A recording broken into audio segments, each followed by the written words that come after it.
This Ferrari is fancy enough that the higher-ups of Kelley Blue Book have asked me to dress up to review it. So while I do that, enjoy the voiceover. Let's see. The GTC4 Lusso is a speedy, ultra-luxe grand touring car that picks up where the Ferrari FF left off. Its two-door shooting brake body style houses 4 seats and, presumably, room for their occupants' stuff. Assuming I look presentable, let's go prance this horse around California's fake Italian coastline. Palos Verdes. Coastal, affluent, sunny. This'll do just fine. Okay, let's talk Lusso. The original clumsily titled GTC4 Lusso rocks a 681 horsepower naturally aspirated 6.3-liter V12, a 7-speed dual-clutch transmission, all-wheel steering, and a clever lightweight 2-speed gearbox with torque vectoring abilities to direct power to the appropriate front tire. According to Ferrari, the V12 Lusso springs from static to 62 miles per hour in 3.4 seconds, onward to a 208 mile per hour top speed. Fun! This, however, is the GTC4 Lusso T. That T indicates the presence of a 3.9-liter turbocharged flat-plane V8. Into the back of those cars! Just kidding. With an 80 horsepower deficit and no fancy all-wheel drive like the regular Lusso, you might be tempted to pity the T. But as any child of the 80s will tell you, Mr. T pities you. With that strained wordplay out of the way, let's see how the GTC4 Lusso T fares as a grand tourer. To help me do that, I'm going to recruit my car reviewer friend, Lynn. Hey, Lynn, do you want to drive a Ferrari Lusso GTC4 while I review the back seat? Is the Pope Catholic, Micah? Yeah. Bye. So, Micah, I happen to know a great fake Italian road on which we can tour. What do you say we tour? Let's grand tour it. Fantastic.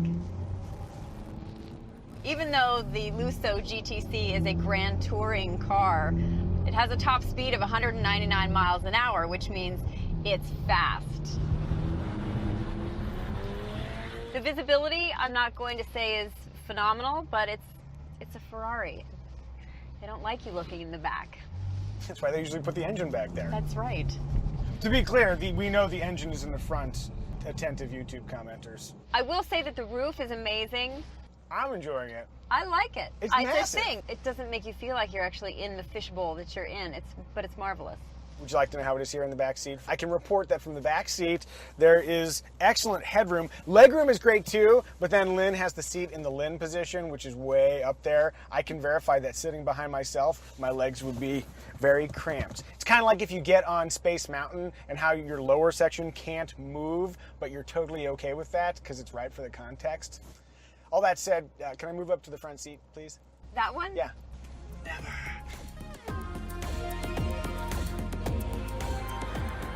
The MagnaRide SCM electronic dampers aren't exactly soft, but there is a bumpy road suspension setting which makes things a little bit more comfortable. You know, even in sport mode, Ferrari didn't tune the Lusso like a track car. And while you can feel the road underneath you, it's not violent and no one's gonna need to go to the chiropractor after a drive. Whatever your aesthetic thoughts, the Lusso's hatchback profile is a boon for cargo space, as are folding rear seats, helping make this the most practical of Ferraris. Elsewhere, the Lusso's cabin exudes decadent authenticity with stitched leather everything and real metal elements, including a passenger footrest, this armrest hinge, and a nifty flippable cup holder. There's also a personal spec plate located inside the rear hatch, reminding you that this is not just a Ferrari, but rather your Ferrari.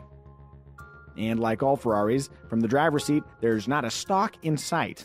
All essential controls have been squeezed onto the steering wheel, including the starter, Manatino drive mode selector, wiper controls, and separate left and right turn signals. The Ferrari Lusso isn't the first car to sport a dual cockpit design, but it takes that concept further than most by adding a little screen to help keep the front passenger engaged. Honestly, I'm not sure how valuable it is to access media and navigation functions here instead of right here, but I can watch the performance and VDA information, which is really convenient for keeping tabs on Lynn while she drives, because my name is on the loan, Lynn. So I have a right seat driver now instead of a back seat driver? Yes, you do.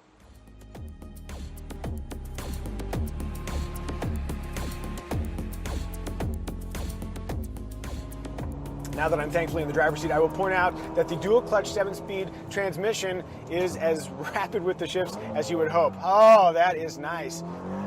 Upshift, upshift. And yet, when you have it in auto mode and you're just humming right along, utterly smooth. Wait a second, you said thankfully in the driver's seat. What does that say about my driving? Hey, look, a dam. Oh, good, a really tight corner. This is a great opportunity to try out the 4-wheel steering. Let's see if it feels agile. The great thing about the 4-wheel steering system is that it gives a theoretically shorter wheelbase in tight corners, and then on the freeway, the rear wheels turn in the same direction as the front, so you get these really stable lane changes. I think the system works pretty darn well. Hey, Lynn, would you like to see how launch control works? Yes, I would. PS button, ESC off, left foot on brake, right foot planted, left foot off. Oh! Upshift. Upshift. Huh, it's pretty quick. Yeah, the V8's just fine, right? You're not saying like, I wish there was a V12 powering this thing. No. What about the sound? I think the sound is actually pretty decent for a V8. Better than the 12? No, nothing's better than the 12. Oh, I can't top that opinion. That's the correct opinion. One more quick note about the transmission. When you're cruising along, when you floor it, sometimes it takes a little while for the transmission to make the right downshift and for boost to engage, which is not how boost works, but the power to come on and get that accelerative force. So, pro tip, if you'd like to go fast and you know it's coming up soon, downshift in advance. That worked pretty well. There's a lot to like about the Lusso, but we should discuss price.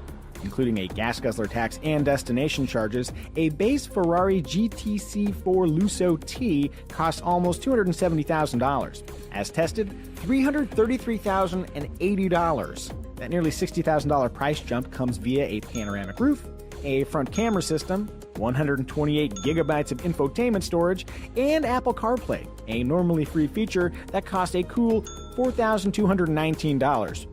No, I did not misspeak. Put another way, the GTC4 Lusso T is objectively expensive, but Ferrari buyers objectively do not care. So which Lusso should you buy? Well, the V12 costs about $40,000 more than the V8, but that fee brings with it the oral and accelerative delights of a V12 along with all-wheel drive, making it the right car for Ferrari buyers who drive in the snow. If you're the kind of Ferrari driver who actually drives in the snow, please send me a picture on Instagram. Wait, I want a graphic too. Fine. It's actually a pretty nice graphic. Snow-loving V12 fanatics know which Lusso to buy, but for more grounded Ferrari shoppers, the GTC4 Lusso T could be the superior choice. Merging rear drive agility and a powerhouse V8 with Sultan-worthy trappings inside and out, the Lusso T is a truly excellent grand touring machine. As a bonus, the T's lower base price frees up funds for the option sheet. If I wanted a Ferrari to escape my wife and child, it would be the 488 GTB. But if I wanted to bring them with me, the GTC4 Lusso T is the Ferrari I would buy. Lynn, what do you think? It's an absolute looker. It's exciting to drive because, well, it is a Ferrari, and it's a wagon, which means the Lusso GTC4 is the tiniest slice on the Venn diagram that intersects excess and practicality. So will you take a personal check for it? Yeah. Hey, I think that's the end of the video. Can I have the keys back? Okay. Thank you. Do you want to ride? Yeah.